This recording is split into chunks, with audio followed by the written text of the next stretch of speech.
Danas u Kulturnom centru u klubu Tribina mladih u 16 časova održat će se predavanje neverbalna komunikacija i govor tela. Koliko to nama zapravo znači? Da li mi uopšte obraćamo pažnju na to? Čini mi se da ne. Ali na odgovor na sve ove mitove, legende, sve neke naše začkoljice ima baš naš gost ovoga jutra. To je Marko Burazor. Dobro jutro, Marko. I reći ću to samo da ste vi u stvari stručnjak za komunikaciju. Tako je. A pošto znam da ste diplomirali na Ekonomskom fakultetu, tako, kako je došlo sad zapravo, kako da kažem to, do razvojnog puta, ali ne Bore Šnajdera, nego do razvojnog puta, dakle od Ekonomskog fakulteta i od one grupe koja je trgovina, pa stigli mi čak i do ovog stručnjaka za komunikaciju? Pa ja inače prvo da pozdravim sve vaše gledaoce i pa ko radi sa ljudima? Ja mislim inače predajem i držim treninge iz prodaje. I glavni, da kažemo, guru koji je digao sve za govor tela i neverbalnu komunikaciju je Alan Pease, koji je inače i stručnjak i Putinov stručnjak, da kažemo, za neverbalnu komunikaciju i konsultant, i on je od njega napravio to što jeste. Čovek, on je prodavac osiguranja. I on je rekao u svom jednom intervju, ja sam uvijek u svakom razgovoru odmah znao da ću prodati ili neću. Jer mi radimo sa ljudima. Ekonomija ima puno smerova, 12 smerova, nisu sve finansije i bankarstvo. I ima na trgovini, to je rad sa ljudima i mi generalno non stop radimo sa ljudima, a nismo ni svesni koliko mi komuniciramo da to, opet kažem, nismo svesni. I sad što se tiče negde vaše karijere, čini mi se da ste negde stigli, pa ne znam da li može dalje od toga, da ste zapravo konsultant i čak ljudima koji su iz Japana. Dakle, jednoj japanskoj kompaniji. Pa to je da, oni su, to je JICA, Japanska internacionalna agencija za međunarodnu saradnju, i oni imaju projekte u Srbiji, taj mentorski projekat koji se odigrava već od 2009. godine, i oni su mene tada na tenderu otvorenom izabrali i mi evo i dan danas sarađujemo.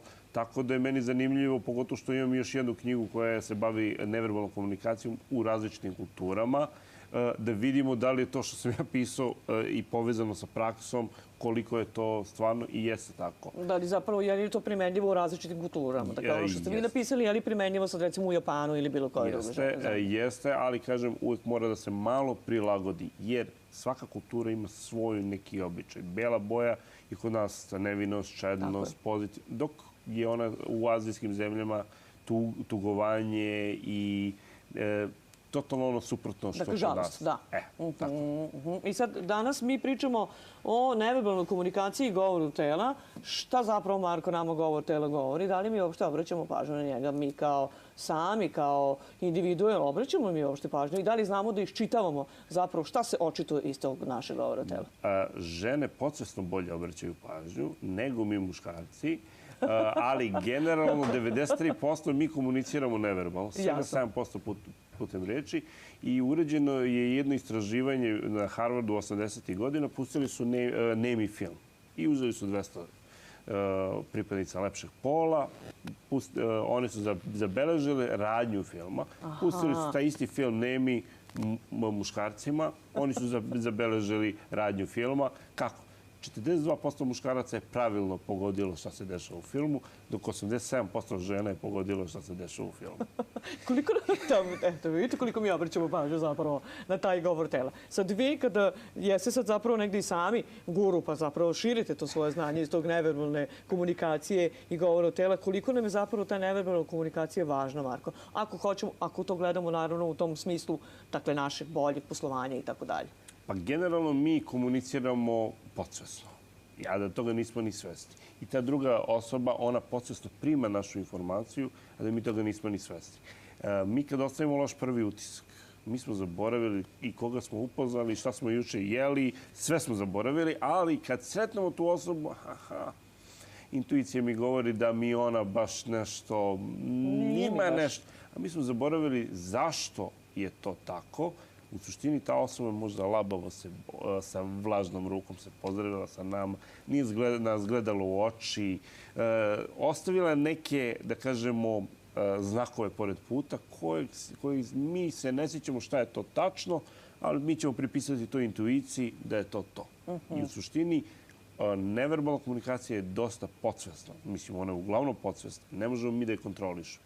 Mi možemo korigujemo neke elemente, ali kontrola je skoro nemoguća. Evo, ovo što ja držim u ruci, ja se naučiti jezik koji ceo svet govori, neverbalna komunikacija na delu, je li tako?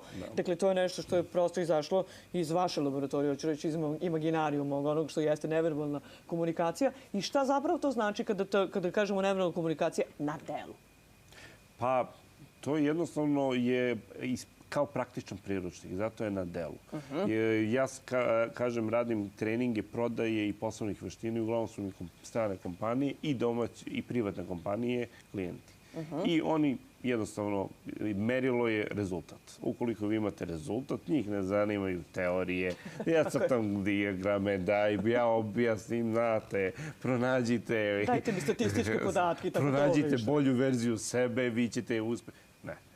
Jednostavno je merljivo posle 6 meseci da li je bilo rasta prodaje ili nije bilo rasta prodaje. Ukoliko jeste, onda će nas oni uzeti ponovo. I samim tim ja se vodim i svaki moj trening, svako predavanje, svaki slajd mora da ima praktičan primjer iz stvarnog života. Ukoliko to ne mogu da nađem, to nije ni na predavanju. Tako sam se vodio i sa knjigom. Ona je napravljena da bude... Šta sam ja radio? Izbrisao sam 40 strana. Mislio sam, hoću da čitam. Polazim od toga, postavio sam 2 nedelje poslednje pre izlaska knjige. Ajde da odgovorim ja na pitanja koje bi ja sam sebi postavio da čitam. Da li umem da odgovorim? Da. I jednostavno, to treba bude praktičan priručnik gdje će ljudi da se lako vraćaju. Koje su to najčešće stvari? Jednostavno, za neku dublju analizu i istraživanje bit će i u budućnosti neka druga knjiga. Za neko ko želi da ima onako... Jedan fini priručnik. Ovo je fini priručnik, a jedna deblja knjiga će biti u budućnosti. Zapravo to negde, čini mi se, svaka druga ili treća osoba kaže ja bih možda prodao, ali prosto ne umem da prodam. Je li to nama u stvari najvažnije? Je li to ono što je najbitnije? Kako je naša prezentacija? Zapravo taj neverbalna komunikacija i zapravo taj naš govor tela. Jesmo li mi sigurni u ono što prodajemo? Jesmo li mi sigurni u ono da je to dobro, što mi sad vama hoćemo da prezentujemo i zapravo da prodamo, da tako završimo posao? Pa ima jedna izreka, to je jedan guru prodaje, Harvey McKay, kaže ljudi kupuju od ljudi koje vole. A šta prodaje? I sad kolega i ja, pošto radim u tandemu, sjaju očima je to što prodaje. Dakle, sparkle mora da postoji. To. Kad vi vidite da je neko srdačan, da je neko vas je kupio, vi ćete doći kod njega ponovo, iako je on možda 5% skuplji. Nećete otići kod onog tamo koji je jeftiniji, zato što sa njim imate poverenje. Mi odlazimo u restorane, kafane, mesta, gde znate gazdu. Kao idem tamo, znam, dobar sam sa gazdom. Jer on nas je kupio sa svojom srdačnošću, a ta srdačnost se vidi kroz govor tela i neverbalnu komunikaciju. Mi kad vidimo da je neko tužan, on nam ne kaže, ja sam tužan. Nego mi vidimo da je on po licu, gledamo sliku. Iščitavamo to jasno.